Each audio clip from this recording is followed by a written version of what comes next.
answers. Ada is our timekeeper, and when you get to be 15 seconds left, she'll wave at you so you know that that's the time you have left. Yes, sir. All right. The questions tonight are going to have to do with management of the sheriff's office. And what we'll do is we'll give you 1 minute for an introduction. Say whatever you like to say. Good evening. Thank you for having me. Thank you to the Republican Party, and thank you to the City of Hubbard for hosting this event. Driving down there was a great feeling. This is like a second home to me. Chief Patrick, thanks for having me. Thanks for being a guidance to me when I was a younger officer. I do appreciate that. It'll never be forgotten. My family history dates back to 1871 through my father's side of the family. I currently reside in Hillsboro with my wife and children. I'm not ashamed to say that my family is a Christian family who lives, works, and worships in this county. I began my law enforcement career in 2003. I was a jailer at the Ellis County Sheriff's Office, then got promoted to deputy and later to patrol sergeant under Sheriff Lyon here in Hill County. I managed multiple divisions of law enforcement throughout my career, including patrol, investigations, crime scene, and training divisions. I currently possess a Master Peace Officer's license and an Advanced Jailer's license through the Texas Commission on Law Enforcement. All right.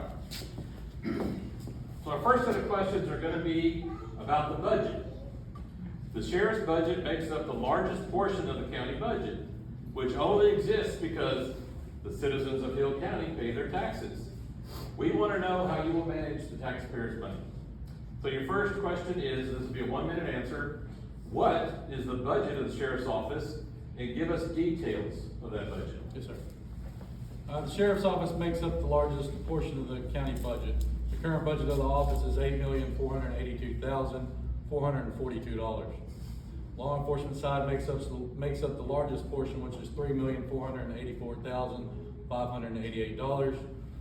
Followed by the jail, $3,411,114, and the remaining is $1,586,740, and it's split between dispatch, which is $800,442, and courthouse security, which is $461,465, and health and safety is $105,403, animal control is $106,736, and school resource officers is $112,694. Wow, I'll take your word for that. Okay. All right, the next question would be then, how do you plan to better spend the taxpayers' money with that budget if elected? This is also a 1 minute answer. So I think there are areas of the budget that can be improved to save money. The overall budget since 2016 has increased approximately 36%.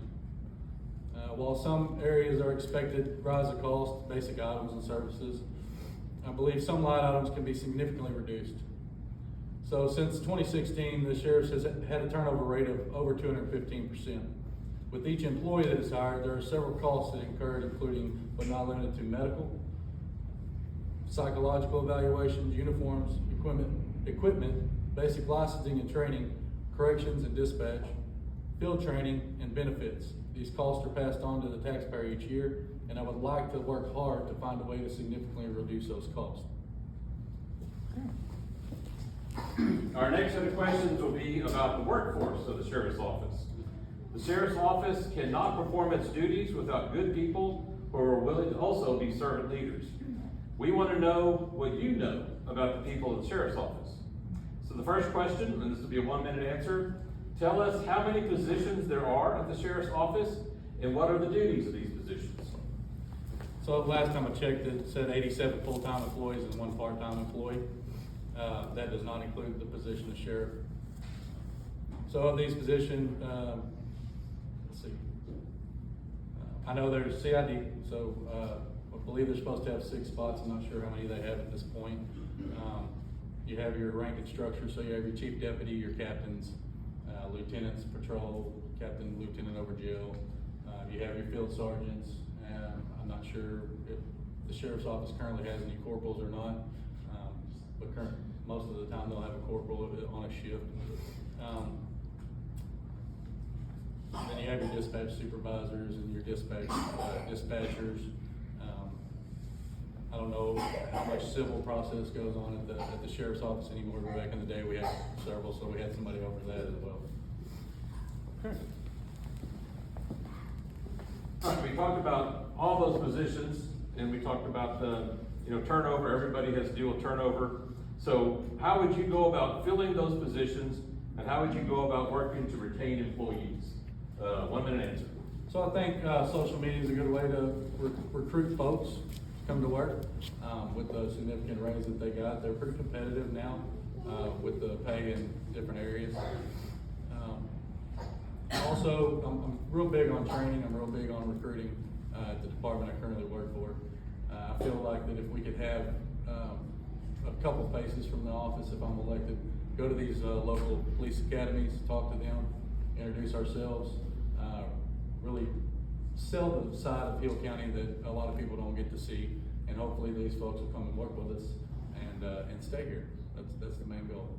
It's hard to train somebody and then they up and leave you. That's a lot of money that's gone, and I know it's tough for everybody, but the goal is to keep them here. And our last set of questions are regarding management of the jail. Running the jail is a very complicated role for the sheriff. We have some questions regarding the jail and its operations. So first of all, 1 minute answer. Tell us, in your opinion, what is the role of a jail in our county, our judicial system, and our society? Why do we have jails? 1 minute.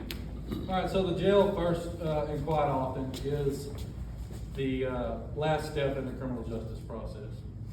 When offenders are charged with a crime, must be brought to the county jail where they can either post bond or they can stay in jail and wait their trial.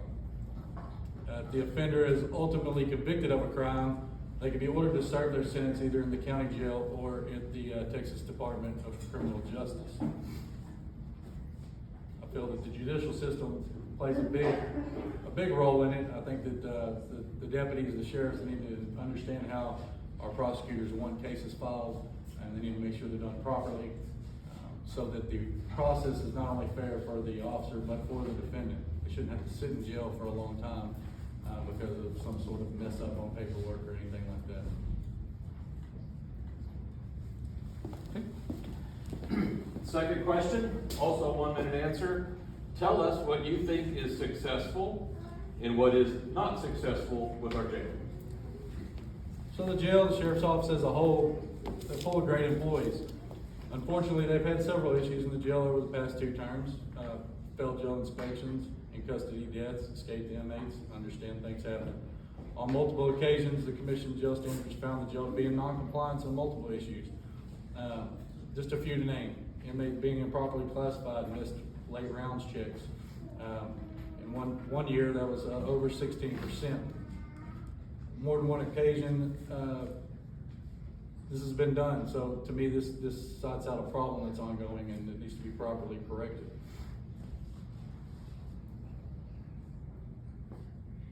Okay. All right, final question. Tell us what improvements you would make to the jail and how you would implement these changes. And this is actually 2 minutes. Give you a little more time. I wasn't ready for that, sorry. What's that? I wasn't ready for that. Oh, we gotta get our timers ready now? Okay. All right, so the jail, so I think we really need to just get back to the basics on it. Meaning that we need to retain employees. We need to make sure that they understand the basic responsibilities of a jailer and what the basic rules in Texas jail standards are. I think that if we do this consistently, then everything can be met. You'll have less failed jail inspections. You'll have less problems. Now, am I gonna say that everything's gonna be perfect? No, it's not gonna be perfect. Everybody has issues in jails all across the state. But it's a very important and vital role to the sheriff's office. And I feel like it needs to be handled better. It's a liability to the taxpayers when something goes wrong in the jail. That's your money that you're paying. And if we have to go back and ask for more money, it's not a good thing. I believe that, being a good mentor, first and foremost, I think is important. If you have good supervisors back there, if you're a good mentor as a person, not only as a boss, but as a good Christian, I feel like people will follow you and you can lead them in the right direction. That's really what I think needs to happen to the jail. It needs to just get back to the basics. I'm done. Okay, that's good. All right, and so now, closing statement. You have 1 minute. Anything you'd like to say?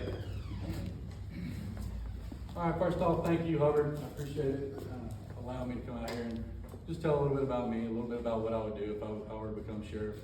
A lot of friendly faces in the South and or the East, or however you want to call it. I call it the South. You're always good to me, and I want to be that sheriff that the South can be proud of again, and you can know, and that you can see, and that you'll have deputies in this area. You deserve it just as much as Hillsborough, just as much as Whitney, just as much as Bynum, anywhere. The South deserves coverage and representation. Thank you very much for your time. Please join me.